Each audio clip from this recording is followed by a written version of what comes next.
Hello दोस्तों, हमारे channel में आप सबके स्वागत है। तो आप सबके बीच बहुत ही सुंदर विवाह गीत उठान है और एमएन परिवार के नाम ले गावा जाते हैं। तो आप सब परिवार के नाम ले गा सकत हैं। और हम तो मतलब जनक और दशरथ जी के नाम ले लिए थे। आप सब चाहे जेकर नाम ले लें, आप सबकी मर्जी। बहुत ही सुंदर विवाह गीत उठान और गीत के सुने और कमेंट में जरूर बताएं कैसन लाग।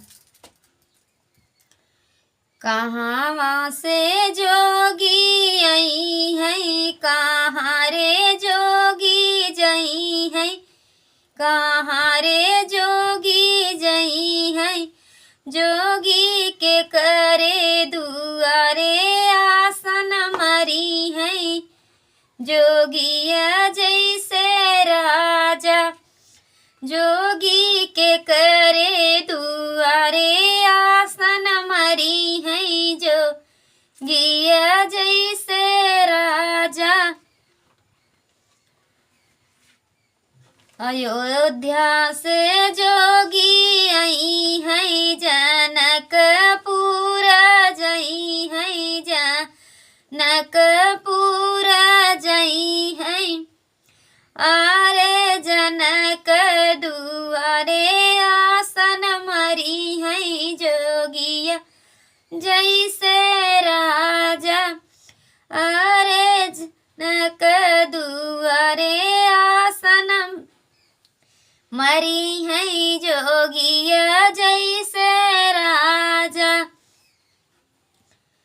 अयोध्या से जोगी आमई, जनकपुर जई है, जनकपुर जई है। अरे जनक दुआरे आसन मरी है। जोगिया जैसे राजा, जोगिया जैसे राजा।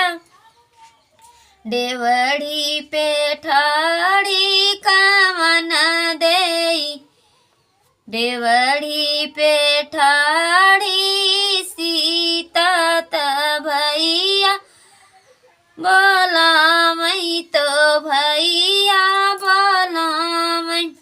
भैया हथवा में देता सूटा कुनिया, तो जोगिया भागवत जोगी जैसे राजा, जोगिया जैसे राजा।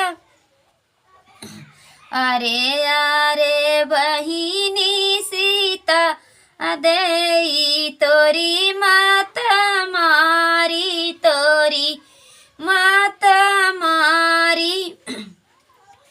बहिनी तो आहे नी तारा स्वामी, जोगिया जैसे राजा, जोगिया जैसे राजा। बहिनी तो हाय तो राजा स्वामी, जोगिया जैसे राजा।